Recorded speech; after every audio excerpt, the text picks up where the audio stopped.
Wow, here it is. The current pinnacle of VR. I can't wait to be so immersed in this game more than I have ever been. Too immersive! So Boneworks. But the title said Boneworks. Before I played Half-Life Alyx, I thought this was the best VR could ever get. You have long immersive hours of gameplay and hilariously fun physics, and it was the closest thing that we could get to a full-length VR game.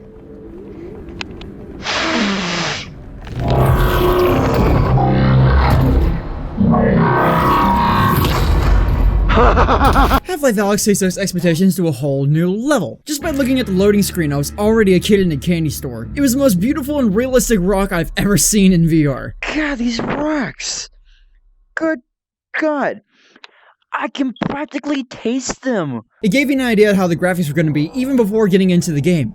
And oh boy, did it deliver. Typically when you're in VR, you're aware that you're still in the room and this is just a game. You have moments where you want to walk somewhere but your brain goes, remember, there's a wall there. But this makes you forget that you even have a room. Your brain goes, that thing is fucking real, you need to deal with it, there's no walls, here, go! Oh, fuck. Not only were the graphics stunning, we got something that we never really see in VR. A story for once! As expected, the same type of humor that was in Half-Life 2. You mean it's working? For real this time? Because I still have nightmares about that cat. No, there's nothing to be nervous about. What cat? We've made major strides since then. Major strides. What cat? Can also be found in Half-Life Alyx.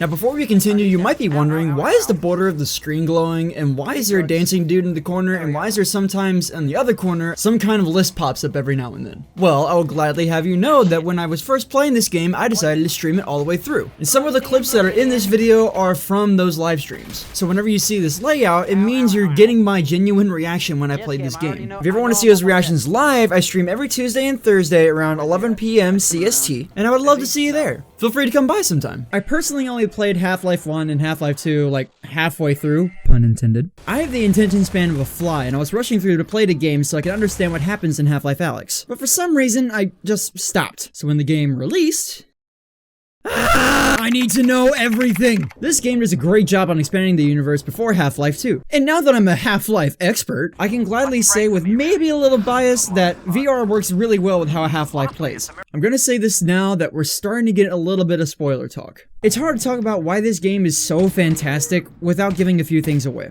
So if you don't want some of the light fun and certain parts of the game to be spoiled, go here to skip past everything. If you watch anyway and the fun is ruined, well, Here's your sign. from the moment you start the game, you get a good feeling of what it's like to be in the Half-Life world.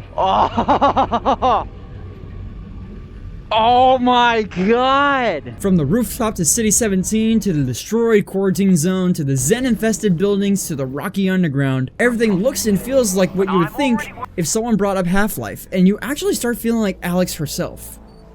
I mean, not completely. With this being the Half-Life universe, you run into some characters that'll bring all that nostalgia back to you. Head crabs, zombies, barnacles, combine, antlions, manhacks, and the one friendly thing you run into, 40 gun. It's all here, and it is in your face! Ah! Head crab! The head crab's on your face! Oh, thank God. Along with the traditional characters, you're introduced to some new threats. You have to be aware of where you walk, or you might run into what I like to call big boomers explode in your face. Some areas make it to where you have to cover your mouth so you don't breathe in Zen particles. An electric little crawly dude that doesn't know the meaning of personal space. Aw, dude! Self-isolation, man. You gotta be at least 6 feet apart. That's not, no. And last, but certainly least, Jeff.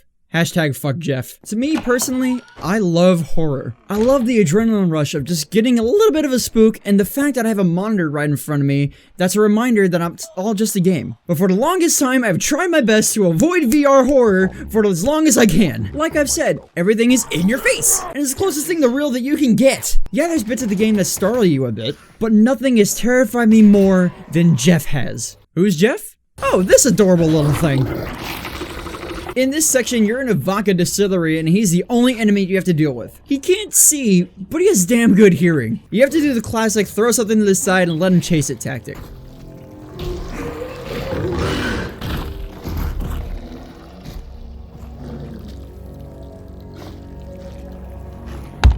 After a while, you get how he works, and he ain't too bad. Kinda cute, even. But then... Are you serious? No! No! Fuck you, game! Fuck you, game! Fuck you, game! Fuck you, game! I've never been so scared in my life to even move an inch. Oh my god. Once the crippling fear and anxiety settled down, I finally figured out how to beat the bastard. That feeling of relief once I escaped the pure hell that was Jeff, and the freedom to relax was the best feeling ever. With the addition of story, we get one of the best NPCs a guy could ask for. Russ. But the good news is, we've got something they don't. Welcome to Jumanji! Russ provides some of the best comedic one-liners and loving support to Alyx as she wanders through the ominous environments. He is the one that is essentially your guide, giving you story bits here and there, some helpful things, some not so much. I'm really starting to think I shouldn't be breathing this stuff. Agreed. Just keep moving. Maybe breathe less. Back to him in a second. While most things are interactable, you sadly can't yeet heavy objects anywhere you want. The strength level is that of a normal human being. You're not Arnold Schwarzenegger, you're a 19-year-old girl. If you wouldn't be able to pick it up, Alyx probably wouldn't be able to either. Russ, yes, back to him now, our oh-so-lovable NPC, does give you something of his own invention. The Russells. A pair of gravity gloves that you can use to summon objects without having to walk or run over there to pick it up physically. And since I'm a lazy excuse for a human, it makes playing through the game a lot easier. Even if they didn't exactly bring me the right items at times, it got there eventually. No. No. I mean, that works, but I want this. Drugs! Alright, final warning, you beautiful motherfucker. I'm about to spoil some huge shit. This is where we're getting into everything that happens story-wise. Yeah, we talked a few light spoilers earlier, but this is some real shit. Like, big shit. And I would know. I'm a Half-Life expert. If you don't care about spoilers, then feel free to stick around. But I don't want anyone mad because I talked about this. So again, if you don't skip here, and it's all ruined for you, here's your sign. So this game advertises itself as a prequel to Half-Life 2, which essentially it is, but at the same time, it's a sequel to Half-Life 2 Episode 2. So a pre-sequel, no, a C-prequel. C-pickle! There is one character I specifically left out. He's only in the trailers once, as far as I'm aware, and he's not very prominent in the game, just like the other games. G-Man. Your mission throughout the game is to get a super weapon that's in a vault that the Combine have floating up in the air. You gotta take it down and get inside, but that's no vault. It's a prison. Of course, everyone's first thought was that it was their Lord and Savior, Gordon Freeman, which confused me because in this moment in the timeline, he slept, so he can't be in there. Once you get in, you have a trippy and badass moments of getting to the central part of the prison. And once you're there, you see a silhouette of what looks like Gordon. I was confused, but yet excited to see what happens. You break him out, and turn out it's G-Man. In his own dreamlike and weird way, he thanks you for setting him free, and he offers you a chance to nudge time for doing so. He asks you what you would want, and you say you want the Combine just gone. He says, nah fam, you want to do this, and transports you to the final scene of Half-Life 2 Episode 2, Eli's death. G-Man rewinds time for a little bit just before Eli dies and tells you to save him. Hell yeah, gamer. Good. After that, he says how he's been trying to find a new replacement for Gordon because apparently he's a bad employee. And guess what? You're hired. Now sleep. Roll credits. They then pull a Marvel and give a post-credit scene of Eli freaking out about G-Man's unforeseen consequences. Alyx is gone because G-Man took her. You are now Gordon. Dog comes in, which by the way looks fantastic in VR, holding your crowbar. You got work to do. Oh boy, here come the Half-Life 3 confirmed memes again. Will we get it? I don't fucking know, but I fucking hope so.